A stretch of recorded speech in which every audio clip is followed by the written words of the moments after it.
Ons gaan saam lees uit Efesiërs hoofstuk 2 van vers 11 tot 22. Efesiërs 2 vers 11 tot 22. Ek gaan uit die 2020 vertaling lees. En voordat ons dit saam lees, kom ons bid eers saam. Hemelse Vader, baie dankie dat U vir U 'n nuwe volk bymekaar gemaak het. En dat ons, Here Jesus, na sy kruisdood en opstanding, sy apostels uitgestuur het na al die nasies toe. En dat ons kan weet, as ons in Openbaring lees, eendag rondom U troon gaan ons daar vergader uit elke stam en volk en taal en nasie. En almal sal die knie voor U buig. Dankie dat ons kan weet, U het van ons 'n familie gemaak, ons ingevoeg almal in die liggaam van Christus. En dankie dat ons kan weet, U Heilige Gees woon en werk in elkeen wat vir U lief is. En dat ons daarom ook as 'n eenheid saamgebind is deur U Gees. Leer ons opnuut, Here, wat is U hart vir die mensdom? Wat is U hart vir die wêreld?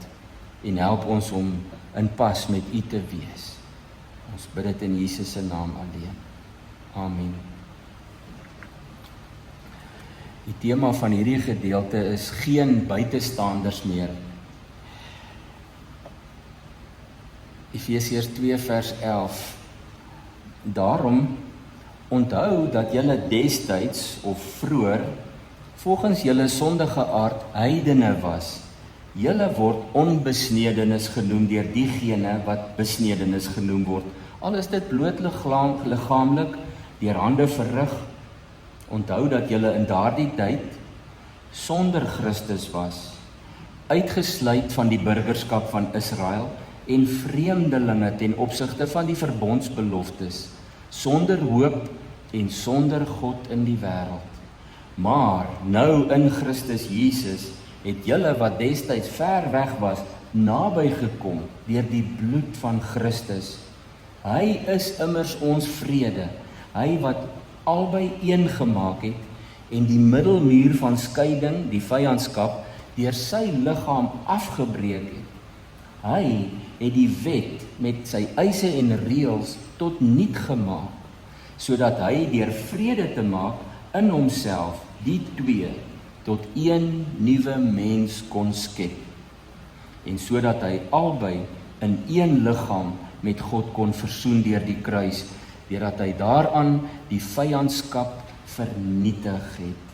En hy het vrede as goeie boodskap aan julle kon verkondig, aan julle wat ver was en ook vrede aan diegene wat naby was.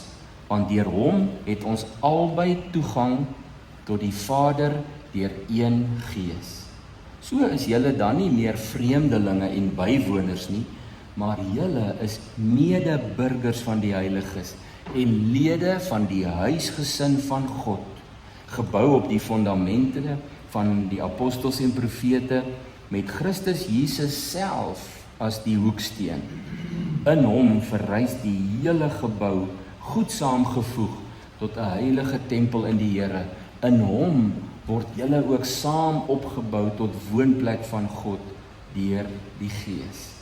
Tot sover. Kom ek lees net weer saam met u vers 15. Die hele gedeelte is baie belangrik, maar ons moet oplet wat Paulus skryf, want ons mis dit in die Christendom baie. Ons lees hierdie teks en dit kom nie in ons harte, vat dit nie altyd grond nie. Die wet van Moses met al sy gebooie en bepalings het hy opgehef. En deur vrede te maak, het hy in homself die twee, Jode en nie Jode, tot een nuwe mensheid verenig. En dit is die 83 vertaling, want daar staan nie in hierdie verse van Jood en nie Jood nie, dis net ter verduideliking, maar die konteks praat oor die vyandskap wat tussen die Jode en die nie Jode was. In die gemeente was daar vyandskap tussen die verskillende volke. En daarom herinner Paulus ons daaraan, hy sê, Jesus Christus het die wet van Moses opgehef.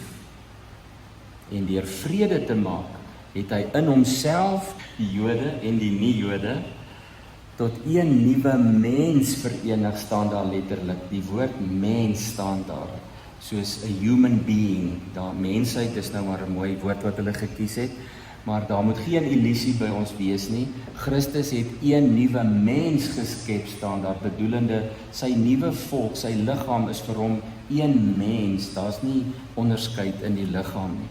En dan vers 19, ekskuus, ek het gedink is 18. Maar dis vers 19, waar hy sê, julle is dus nie meer ver van God af nie, nie bywoners nie, maar medeburgers van die gelowiges en lede van die huisgesin van God. Nou broers en susters, ek wil nie weet by wie van julle is daar onvrede in die familie nie, want dit gebeur maar in die beste families. En dis baie keer genadiglik net tydelik, 'n boetie of 'n sussie wat nie saamstem nie, en dan kom daar vrede. Daar's baie wonderlike verhale oor hoe daar vrede gekom het tussen mense, selfs mense wat voorheen baie vyandig teenoor mekaar was.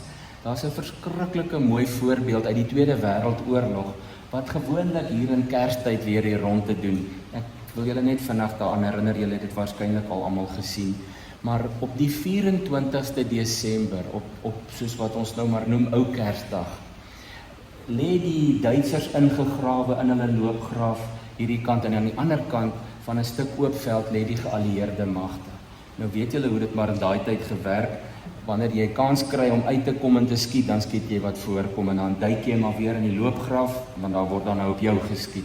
Maar daar was so 'n stilte op die 24ste Desember, en een soldaat staan op, en hy loop met 'n boom na die middel van hierdie stuk oop veld, 'n klein boompie. En genadiglik word hy nie doodgeskiet nie, want die ander het gesien, maar hier's net een persoon wat uitkom. So kom ons gee 'n kans en kyk wat hy doen. Hy kan tog nie die oorlog kom wen nie, hy's net een man. Maar die soldaat stap toe tot so omtrent in die middel van hierdie oop gebied, en hy druk die boom daar in die grond, en hy begin Kersliedere sing. En dit was nie lank nie, toe kom van die ander ook uitgestap, een vir een, en nog 'n klomp van hierdie kant af. En hulle sing in verskillende tale, maar dis dieselfde liedere. Ons het almal maar in die Christendom 'n liedereskat wat ons almal ken, en in hulle eie taal sing hulle toe Kersliedere daar rondom die ou droë boompie. En hulle skud blad. En vir omtrent 24 uur was daar vrede. Ongelukkig die dag na Kersfees toe begin hulle weer skiet op mekaar. Maar daar was een man wat die moed gehad het om uit te stap en te probeer vrede maak. En daar het vrede gekom tussen aardsvyande. Op daardie oomblik is daardie skeiding afgebreek. En so skryf Paulus nou vir ons, dat Jesus Christus het gekom en 'n muur kom afbreek wat vyandskap veroorsaak het, wat skeiding gebring het. So hy herinner die gelowiges daar in sy gemeente in Efese. Hy sê, onthou, julle was heidene, julle was buitestanders. Hy noem hulle so. Nou, dit is nie lekker om 'n buitestander te wees nie, nee. As jy by 'n nuwe skool aankom of in 'n nuwe dorp, by 'n nuwe werk, baie keer dan word mens met oop arms verwelkom en jy voel sommer dadelik tuis, maar het julle al gevoel, hoe voel dit as jy 'n buitestander is? In die Kaap praat hulle van die inkommers. As jy 'n inkommer is, vat dit 'n klomp jare voordat jy regtig aanvaar is in die gemeenskap. Maar verbeel jou nou, jy's dalk in 'n ander land en jy kan nie eers hulle taal praat nie, en niemand gee aandag aan jou nie, want hulle verstaan jou nie, jy verstaan hulle nie. Hulle behandel jou soos 'n buitestander en hulle is baie agterdogtig. Wat kom soek jy nou eintlik hier? Dis nie jou plek hierdie nie. Nou sê Paulus, julle moet onthou, julle was heidene. Die sogenaamde besnedenis, dis nou sy naam vir die Jode, hulle het julle onbesnedenis genoem, en Jode het neergesien op onbesnedenis, op heidene. Hulle het vir hulle geen tyd of ruimte gehad nie. Nou sê Paulus vir hulle, julle het so godsdienstige etiket om julle nekke gehad, en dit was nie lekker nie. In vers 12 sê hy, maar weet julle onthou nou nog, wat was die implikasies daarvan? En hy noem 'n klomp goed.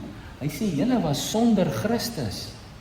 Dit is die ergste vorm van om 'n buitestander te wees. Ons wat vir Jesus lief is, wil nie ons daarin eers indink, hoe moet dit wees om sonder Christus te wees nie. Dit is nou 'n buitestander. Hy sê, julle was sonder burgerskap, bedoelende, julle het nie burgerskap van die hemel gehad of hiernamaals nie.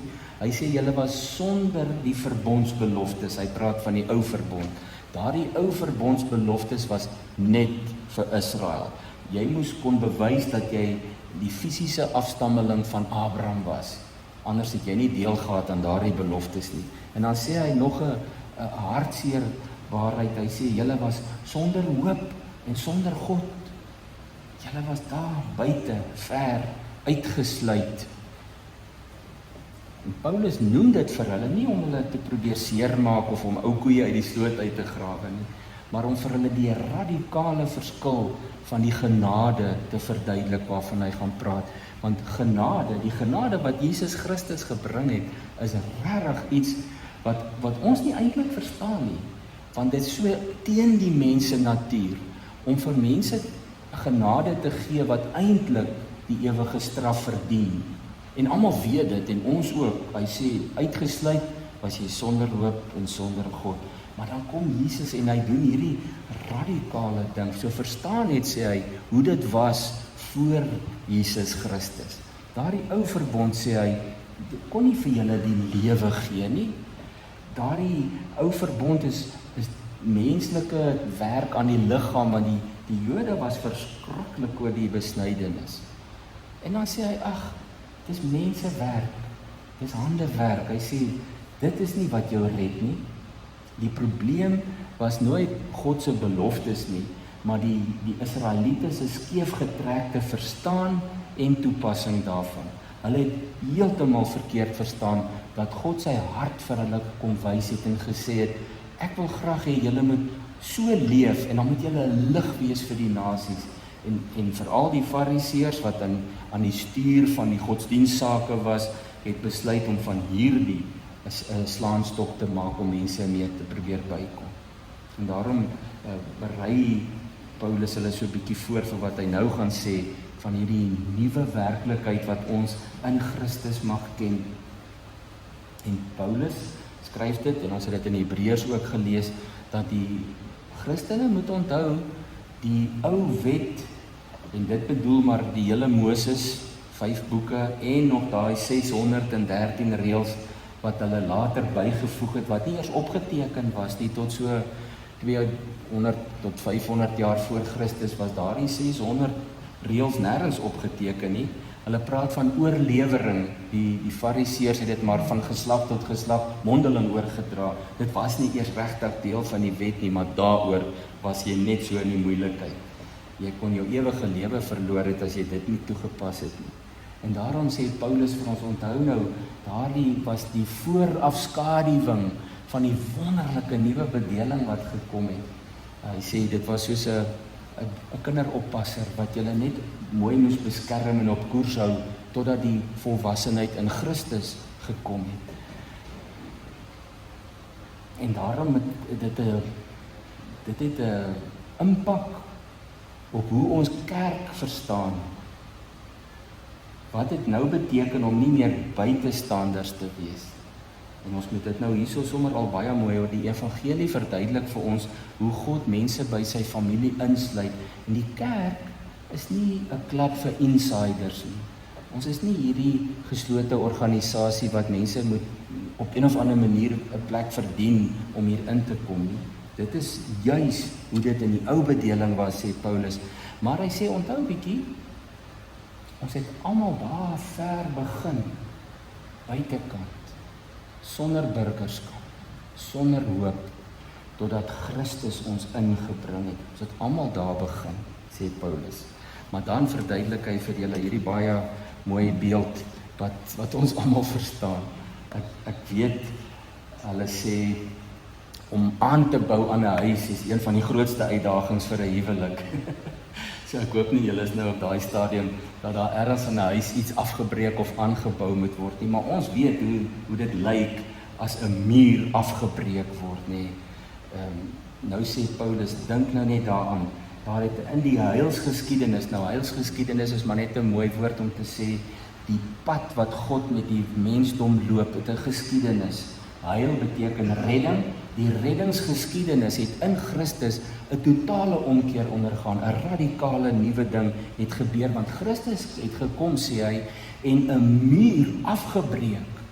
'n Muur wat skeiding gemaak het tussen mense, en in daardie gemeenskap spesifiek tussen Jode en nie-Jode. Sê hy, daar was 'n muur van vyandskap. En dan sê hy, maar prys die Here, God het deur Christus daardie muur afgebreek en iets niets daaruit tevore laat kom, 'n hoeksteen. Die hoeksteen is al wat oorgebly het. En dan sê hy, en julle het nou almal nader gekom deur die bloed van Christus. Laat dit 'n bietjie insink by ons, wat het dit Jesus gekos om die buitestanders in te kry in sy familie? Christus, sê Paulus, is nie net 'n vredemaker nie, hy sê dit letterlik, hy is ons vrede. Hy het die muur verwyder. Nou daardie muur het vir hierdie mense baie betekenis gehad, want fisies het dit ook vir hulle herinner aan die tempelmuur wat die Jode gehad het. Geen nie-Jood mag in die tempel verby die muur gekom het nie. Hulle moes buitekant aanbid. Hulle mag kom bid het, maar aan die buitekant, nie aan die binnekant nie. Nou, so sê Paulus, was die wet van Moses ook 'n muur wat skeiding gemaak het tussen mense. Die Jode het glad nie verwag dat ander mense uit Moses se wette moet nakom nie, want dit was hulle eksklusiewe eiendom. Die Jode, die Israeliete, het hierdie, en ons moet hulle so klein bietjie genadig wees. Dit was waar hoe hulle van geslag tot geslag geleer is, maar ons mag nie in dieselfde strik trap om te dink ons kan besluit wie's in en wie's uit. Vir die Jode was dit redelik maklik. Jy moes van geboorte Israeliet gewees het. Die mans moes besny gewees het, dan was jy in en die res is uit. En die kerk van Jesus Christus loop op baie dun ys nou al vir eeue. As ons hierdie houding het van ons kan besluit wie's in en wie's uit, dan is ons Jode. Dan verstaan ons nie wat hierdie nuwe huisgesin beteken nie. Dan is ons weer terug by die wet. Dan probeer ons mense straf vir wat ons dink hulle verkeerd doen. En daarom sê Paulus so duidelik in vers 15, die wet met al sy gebooie en bepalings het Jesus Christus kom ophef. Nou dit beteken nie, ons kan nou wetteloos leef nie, maar Jesus Christus het gesê, julle gaan nie meer deur hierdie wet by God uitkom nie, want dit het nog nooit gewerk nie, julle het dit verkeerd verstaan, julle kon dit nie behoorlik toepas nie, en daarom verduidelik Jesus in sy bediening vir die mense, hy sê, julle kan nie die wet onderhou nie. Hy sê vir die mense, julle moet nou probeer al die gebooie nakom. Hy sê, maar weet jy wat, as jy net daar buite rondloop en jy kyk net na iemand, hy praat nou van mans teenoor vrouens, wat kan andersom ook werk. Hy sê, en 'n man kyk net vir 'n vrou om haar te begeer, dan het hy klaar oorspel gepleeg. En die Jode sê, dis nie waar nie. Ja, sê Jesus, want jy sondig met jou hart. Dis nie net die fisiese goed nie, want hulle het hierdie fisiese uiterlike goed verskriklik dopgehou. Die mooi woord, 'n lelike mooi woord daarvoor is polisieering. Hulle het soos polisie rondgeloop en hulle het elke ou probeer straf, wat volgens hulle een of ander wet oortree het. Toe sê Jesus, maar julle fariseërs kan nie eers dit doen nie, want julle kyk ook. Hy sê, dan het jy klaar die wet oortree, en dan sê Jesus vir hulle, as jy een gebod oortree het, jy die hele wet oortree. So die wetsysteem het nie gered nie. Dit kon nie en dit het nie. En Paulus sê ook in Romeine 10 vers 14, Christus is tog die einde van die wet. Hy sê ons leef nie meer in daardie bedeling van die wet nie, maar in die bedeling van die Gees. En weet julle, dit is soveel beter, soveel makliker en soveel moeiliker aan dieselfde kant. Want nou moet jy die Heilige Gees vertrou, wat in jou woon, hy is nou jou wet. Ons het dit al meer as een keer gehoor in Hebreërs en hier by Paulus, dat hy sê, die Here het gesê, met die nuwe verbond, sal hy die wet in ons harte kom skryf en op ons verstand. Die Heilige Gees wys ons die pad om te loop, en daarom het ons 'n wet. Ons het nog steeds 'n wet. Ons het die wet van Christus, maar daardie ou wet het hy daar beëindig, sê Paulus. Die nuwe verbond het Jesus nie gekom om iets te kom herstel nie. Hy het gekom om dit te vervang. Daar's 'n verskil. Verlede jaar het ek baie slegte nuus gekry oor my kar. Daar was fout met die ligreëling se een of ander ding, maar hulle kon hom nie herstel nie. Hulle moes hom vervang. Dit het my baie geld gekos. Maar ek weet presies, en julle weet, wat is die verskil tussen om iets te herstel en om dit te vervang? En die hele boodskap van die Nuwe Testament is dat Christus het gekom om die ou verbond te vervang met 'n nuwe een. Die kruis skep nie twee versoenende groepe nie. Paulus sê maar een mens, een mensheid, een nuwe identiteit, een nuwe entiteit. Nie net twee groepe wat nou in vrede langs mekaar leef nie. Daarom sê hy, Christus het gekom en een nuwe mens geskep. Dis nou nie net Jood en nie Jood wat beter samewerking het nie. Ons is heeltemal sonder ons ou identiteit. In Christus sê hy, een mens. Die versoening is vertikaal met God. Prys die Here daarvoor. Paulus sê dit oor en oor. Daar is nou vrede tussen ons en God. Maar dit is ook horisontaal, radikaal. En dink nou net vir daai mense wat hierdie onderskeid gehad het en hierdie vyandigheid nog in die gemeente, jy's nie van ons nie. Jy kom van 'n ander herkoms af. Nou sê Paulus, nee, dit werk nie so nie. En daarom hierdie wonderlike beeld wat ons al baie goed ken. Hy sê van vreemdelinge het julle nou 'n huisgesin geword. Een nuwe status, medeburgers, huisgenote, familie, nie meer bywoners of buitestanders nie. En daarom sê ons mos al lankal dit kom al baie dekades, eeue terug, die kerk is nie 'n gebou wat jy besoek nie, dis 'n huisgesin waaraan jy behoort. Mens kan ook net sê 'n huis, want mense praat mos maar van 'n huis of 'n huisgesin. En in hierdie huisgesin is elkeen wat deur die bloed van Christus skoon gewas is, 'n lid van dieselfde gesin. En dan kry ons hierdie wonderlike nuus dat die hoeksteen is Christus self. Ons het nie nodig om ons te bekommer oor hoe hierdie huis gebou word en wat God se plan is nie. Ons weet net die hoeksteen is vas en seker en die fundament van hierdie huis is Christus self. En die ander beeld wat Paulus nou vorentoe gaan gebruik oor die liggaam, sê hy Christus is die hoof en uit hom groei die hele liggaam. Dis nie ons plek om ons kop te breek oor wie pas waar in nie, sê hy. Hy sê ons het 'n stewige fundament, Christus is die hoeksteen, en dan het ons nou nog ook die lering van en leiding van die apostels en die profete, sê hy. Hulle leer die gemeente, lei die gemeente, maar Christus dui die rigting aan. Christus is die een wat die stabiliteit en die eenheid bring in sy eie familie. Ons almal behoort aan hom. Almal wat in Jesus glo behoort aan hom, sê hy. En daarom praat ons nou so 'n woord wat nie baie gebruik word van 'n preekstoel af nie, maar ons word geleer die Nuwe Testament is Christosentries. Met ander woorde, Jesus Christus is in die sentrum van ons teologie. En die einddoel wat Paulus ons hiermee opgewonde maak. Onthou julle het gesê vroeër was julle sonder hoop. Sê maar nou het ons hoop. Ons is nie meer tempels van klip nie, ons is 'n lewende tempel. En hy sê die teenwoordigheid van God is hier en nou. Dis nie meer iets wat eendag moes kom nie. En dit was nog 'n nadeel van die ou verbond. Hulle hoop op die eendag was op 'n oordeelsdag. En hulle dan gehoop dat die dag van die Here beteken God gaan kom en hy gaan al die ander wat nie Jode is nie straf en die Jode gaan dan uitgesonder word. Maar dit was 'n oordeelsdag waarop hulle gehoop het. Ons hoop nie op 'n oordeelsdag nie. Ons hoop net op daardie dag wat Jesus Christus gaan kom om hierdie familie finaal in sy nuwe Jerusalem in te neem.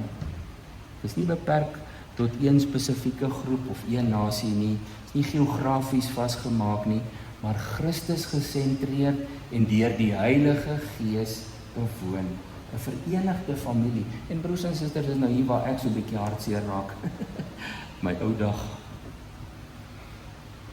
Die liggaam van Christus is veronderstel om God se hemelse familie te simboliseer en te verteenwoordig. En ek dink nie die Christendom kry dit reg nie. Deur Christus se offer word ons geroep tot een nuwe mensdom. Die mure wat verdeel het hy klaar afgebreek. Die nuwe mure wat ons intussen gebou het, moet ons nou maar weer afbreek. Ons is nie veronderstel om nuwe mure te bou nie, en te besluit, sommiges in en sommiges uit, en sommiges glad nie eers welkom nie. Paulus roep ons op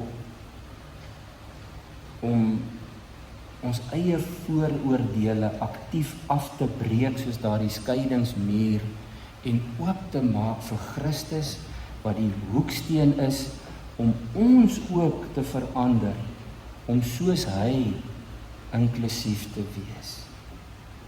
Ek en jy sal moet baie mooi dink, of ons kan sien, om 'n verdeeldheid wat bestaan te trotseer, terwille van die eer van God, en van die roeping wat hy op die mensdom geplaas het, meer as 2000 jaar gelede, en waarmee die Here Jesus met sy bloed betaal het, om een nuwe mensheid te hê.